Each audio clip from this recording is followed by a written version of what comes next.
Hello traders. അപ്പോൾ ഇന്ന് 2/8/2024 എൻ്റെ എൻട്രി ഇന്ന് നിഫ്റ്റിയിലാണ്. ഓക്കെ, ഞാൻ ഈ ഒരു ഇവിടെ കാണാൻ നമുക്കൊരു FEG ഉണ്ട്. ഈ FEGയിലാണ് ഞാൻ എൻട്രി ചെയ്തിട്ടുള്ളത്. ഓക്കെ, അപ്പോൾ എന്തായാലും എൻ്റെ ഈ ഹൈ എന്ന് പറയുന്നത് ഈ ഒരു ടാർഗറ്റ് എന്ന് പറയുന്നത് ഈ ഒരു ഹൈ ആണ്. എൻ്റെ ബൈ സൈഡ് ലിക്വിഡിറ്റി ആയിട്ട് ഓക്കെ, ഇല്ലെങ്കിൽ നെക്സ്റ്റ് ഇന്നുണ്ടാക്കിയേക്കുന്ന രാവിലെ ഓപ്പൺ ചെയ്തേക്കുന്ന ക്യാൻഡലിന്റെ ഹൈ നമുക്ക് ഡ്രോൺ ലിക്വിഡിറ്റി ആയിട്ട് എടുക്കാം. ഡ്രോൺ ലിക്വിഡിറ്റി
അപ്പോൾ നമ്മൾ ടാർഗറ്റ് ഇവിടെ ഹിറ്റ് ചെയ്തിട്ടുണ്ട്.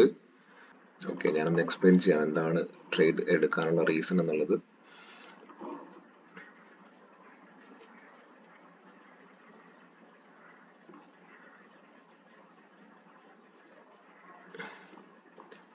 നമുക്ക് കാണാം നിഫ്റ്റി ഒരു ഗ്യാപ്പ് ഡൗണിലായിരുന്നു ഓപ്പൺ ആയിട്ടുണ്ടായിരുന്നത്. ശേഷം ഇവിടെ ഈ ഒരു സെൽ സൈഡ് ലിക്വിഡിറ്റി ഒക്കെ ടേക്ക് ചെയ്തതിന് ശേഷം ഇവിടെ കാണാം, നോക്കിയാൽ കാണാം ഇതൊരു FEG ആണല്ലേ, 50 മിനിറ്റ് ക്ലീൻ ആയിട്ട് നമുക്കിവിടെ ഒരു FEG വന്നിട്ടുണ്ട്. അത് മാർക്കപ്പ് ചെയ്യാം.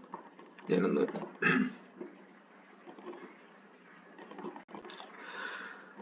നന്നായിട്ട് ക്ലിയർ ആവാൻ വേണ്ടിയിട്ടാണ്. കണ്ടില്ലേ, ഇതൊരു FEG ആണ്. ഈ ഒരു ബുള്ളിഷ് FEG-യിൽ പ്രൈസ് ടാപ്പ് ചെയ്ത സമയത്തായിരുന്നു ഞാനിവിടെ എൻ്റർ ചെയ്തിട്ടുണ്ടായിരുന്നത്. കാണാം നമുക്ക്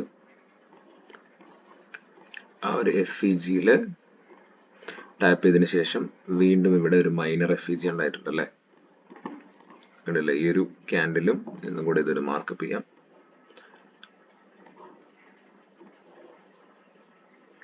ഇവിടെ കാണാം നമുക്കൊരു FEG. ഈ ഒരു FEG-യിലാണ് ഞാൻ എൻ്റർ ചെയ്തിട്ടുണ്ടായിരുന്നത്. ഈ ഒരു ഏരിയയിലെ പ്രൈസ് എത്തിയ സമയത്താണ് ഞാൻ എൻ്റർ ചെയ്തത്. എൻ്റെ ടാർഗറ്റ് ആയിട്ട് ഞാൻ വെക്കുന്നത് ഈ ഒരു ഹൈ ആണ്. ഓക്കെ, നോക്കിയാൽ കാണാം നമുക്ക് ഡ്രോൺ ലിക്വിഡിറ്റി ആയിട്ട് ഞാൻ എക്സ്പെക്ട് ചെയ്യുന്നത് ഈ ഒരു ഹൈ ആണ് കേട്ടോ. എന്തായാലും ഞാൻ ഈ ഒരു ഏരിയയിൽ നിന്ന് തന്നെ എക്സിറ്റ് ചെയ്ത് മാറിയിട്ടുണ്ട്. അപ്പോൾ നോക്കാം നമുക്ക് എന്തായാലും മാർക്കറ്റ് നെക്സ്റ്റ് നമ്മുടെ ഡ്രോൺ ലിക്വിഡിറ്റി വരെ പോകുമോ എന്നുള്ളത് നോക്കാം. നമ്മൾ എന്തായാലും ഈ ഒരു ഏരിയയിൽ നിന്ന് എക്സിറ്റ് ചെയ്തിട്ടുണ്ട്. നമ്മൾ ട്രേഡിംഗ് എന്തായാലും കഴിഞ്ഞിട്ടുണ്ട്.